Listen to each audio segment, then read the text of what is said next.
En el Día Internacional del Trabajo, miles de personas marcharon en todo el mundo para exigir mejoras laborales. En América Latina, los presidentes de izquierda se dieron un baño de masas. En Colombia, Gustavo Petro reivindicó su propuesta de reforma laboral y Lula anunció el aumento del salario mínimo en Brasil.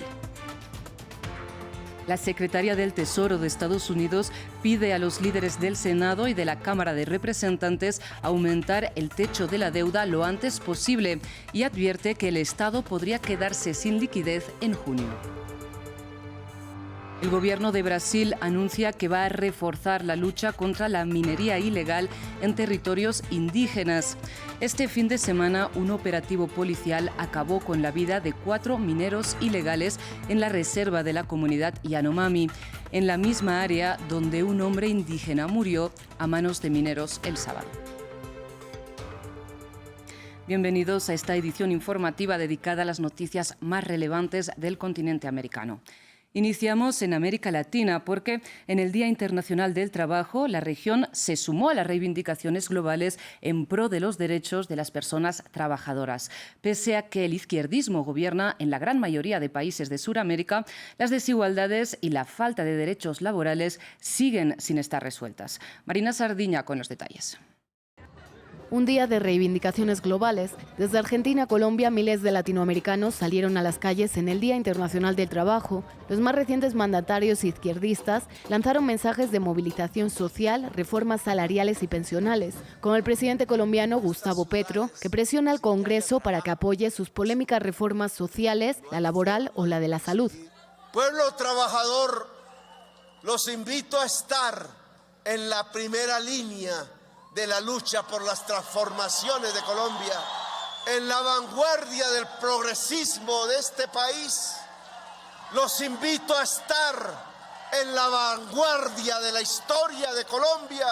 Su homólogo brasileño Luis Ignacio Lula da Silva congregó a miles de personas en Sao Paulo, donde confirmó un reajuste del salario mínimo, una de sus promesas de campaña, así como un incremento del sueldo mínimo para trabajadores, jubilados y pensionistas. Instituimos otra vez o aumento real. Hemos instituido una vez más un aumento real del salario mínimo por encima de la inflación. Daqui para frente, a partir de ahora, además de la inflación, el trabajador recibirá el crecimiento medio del PIB. A média do crescimento do PIB. En Venezuela, donde el salario mínimo cayó a $5 por la inflación, cientos de trabajadores salieron a las calles para exigir mejoras en sus condiciones laborales, mientras el mandatario Nicolás Maduro prometió un aumento del cesta ticket, un bono de alimentación a $40 y del bono de guerra económica al sector de la educación, jubilados públicos y pensionistas a $20 como adiciones salariales. En Sudamérica la mayoría de gobiernos son de izquierda, pero los desafíos en derechos para los trabajadores, en especial para las mujeres y jóvenes, siguen siendo amplios, debido en parte a las altas tasas de informalidad laboral en la región. Vamos ahora a Estados Unidos, donde el próximo 11 de mayo expira el decreto de emergencia sanitaria por la pandemia de COVID-19. Como consecuencia, la Administración dejará de exigir la vacunación contra el coronavirus a los empleados y contratistas federales y a los viajeros internacionales, según anunció este lunes la Casa Blanca. Recordemos que la vacunación obligatoria en Estados Unidos fue una medida que polarizó extremadamente el país.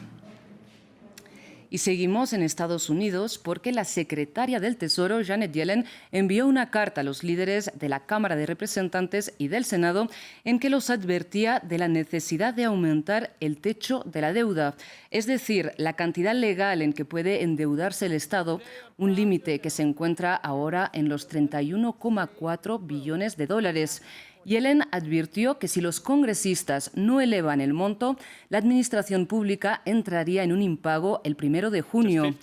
La Cámara, dominada por los republicanos, aceptó elevar el techo en 1,5 billones respecto al anterior.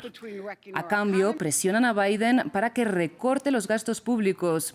Y aunque el presidente de la Cámara Baja, Kevin McCarthy, afirma que cumplieron su deber, Joe Biden reiteró este lunes que es necesario que el Senado lo suba más. Lo más inmediato que podemos hacer es garantizar la dependencia continua de nuestra economía y el sistema financiero. Lo más importante que tenemos que hacer en ese sentido es asegurarnos de que la amenaza del presidente de la Cámara, Kevin McCarthy, del incumplimiento de la deuda nacional está fuera de la mesa. Y otra de las noticias de Estados Unidos es que el First Republic Bank abrió este lunes parte de sus sucursales ya bajo propiedad de JP Morgan. Este grupo compró los depósitos y la mayoría de los activos luego de que los reguladores de Estados Unidos incautaran la entidad. La caída del First Republic significa la mayor quiebra bancaria desde 2008 y forma parte de las consecuencias desatadas por la caída del banco de Silicon Valley y del Signature Bank. Desde Nueva York, Mamen Sala nos amplía. Los reguladores de Estados Unidos incautaron el First Republic Bank y hoy se lo han vendido a JP Morgan Chase en lo que se conoce ya como la segunda caída bancaria más importante en la historia de este país y después de varios intentos fallidos de rescate. Con más de 229.000 millones de dólares en activo en el momento del cierre, esta mañana el First Republic Bank ya ha abierto sus 84 sucursales en 8 estados del país bajo la propiedad, bajo la red de JP Morgan Chase. ¿Por qué se da esta situación? Pues bien, porque en su balance trimestral presentado por First Republic Bank mostraban que han perdido un 40% de los depositantes y todo es ese efecto dominó provocado por la quiebra del Silicon Valley Bank. ¿Qué pasó? Que cuando se produjo la quiebra de este banco de California, muchos depositantes decidieron sacar su dinero de los bancos medianos y ponerlos en otros donde son más grandes, en otros bancos más grandes y que les ofrecían, según ellos, más garantías. Así que First Republic Bank ha sido uno de los bancos medianos más afectados y este ha sido el resultado.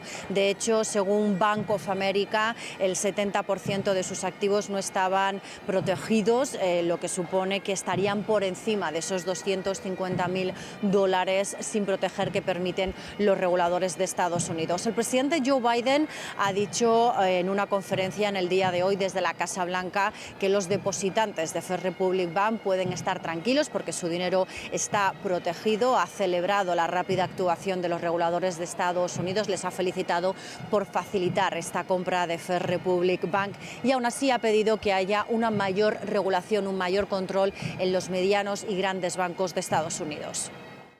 En otras noticias, el gobierno de Brasil aumentará los esfuerzos para acabar con la minería ilegal en la reserva indígena Yanomami. Esto después de que en la noche del domingo una operación policial acabará con la vida de 4 mineros ilegales. Además, en otro punto de la misma reserva, el sábado un hombre de la comunidad indígena murió y otros 2 resultaron heridos en enfrentamientos con mineros que trabajan ilegalmente en la zona. Después de que la tala y la minería ilegal aumentaran durante el mandato de Jair Bolsonaro, el presidente Lula declaró tolerancia cero con la minería ilegal y su gobierno asegura haber expulsado al 80% de los 20.000 mineros que ocupaban la reserva indígena. Los Yanomami acusan a los mineros de contaminar sus aguas con mercurio y de asesinar a personas de su comunidad. Escuchemos las medidas que tomará el gobierno. El Estado brasileño no retrocederá ante la criminalidad. Las acciones, como ya dijo el ministro de Justicia, serán intensificadas. Vamos a reforzar los equipos del Instituto Brasileño de Medio Ambiente, la Policía Federal de Caminos y Policía Federal, con las Fuerzas Armadas, que son fundamentales para el apoyo logístico y todos los aspectos operativos, para que podamos dar una respuesta adecuada. Y cerramos en Nueva York, donde esta noche se celebró la tradicional Met Gala, una velada en que las celebridades del mundo de la cultura, la política, la moda o el deporte desfilan por la alfombra roja del Museo Metropolitano con extravagantes atuendos marcados por una temática que varía cada año. En esta ocasión, los vestidos deben rendir homenaje al diseñador Karl Lagerfeld, icono creativo de Chanel y fallecido en 2019. La entrada a la ceremonia, a la que solo se accede por invitación de la organizadora, la editora jefe de la revista Vogue, Anne Wintour, vale cerca de $50.000. La recaudación, que el año pasado fue de más de $17 millones, se destina al Instituto del Traje de este museo neoyorquino. En sus pantallas pueden ver algunos de los vestidos más destacados de esta edición de una gala que se celebró por primera vez en 1948. Llegamos así al final de esta emisión. Sigan con más información en France24 y France24.com.